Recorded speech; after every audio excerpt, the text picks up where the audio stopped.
पुण्याच्या जवळ बोपदेव घाटाच्या डोंगर माथ्यावर निसर्गाच्या कुशीत वसलेले एक सुंदर आणि पवित्र स्थान म्हणजेच कानिफनाथ महाराज मंदिर.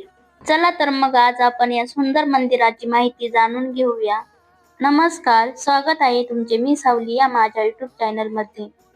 पुण्यापासून साधारणपणे 25 किलोमीटर अंतरावर बोपदेव घाटाच्या डोंगर माथ्यावर वसलेले श्री कानिफनाथ महाराजांचे प्रसिद्ध मंदिर आहे. पुण्यातील धार्मिक स्थळांपैकी हे एक सुंदर मंदिर आहे. डोंगर माथ्यावर असल्यामुळे मंदिराचा परिसर अतिशय शांत, सुंदर, निसर्गरम्य वाटतो. पावसाळ्यामध्ये या डोंगर माथ्यावरची छोटे तलाव, हिरवीगार झाडे मंदिराचे आकर्षण अजूनच वाढवतात. इथे कमानीतून आत प्रवेश केल्यानंतर दत्त मंदिर, श्रीराम मंदिर आणि विविध संतांच्या मूर्ती पाहायला मिळतात. या पवित्र आणि निसर्गरम्य मंदिरांची आणखी सुंदर माहिती पार्ट 2 मध्ये पाहूया.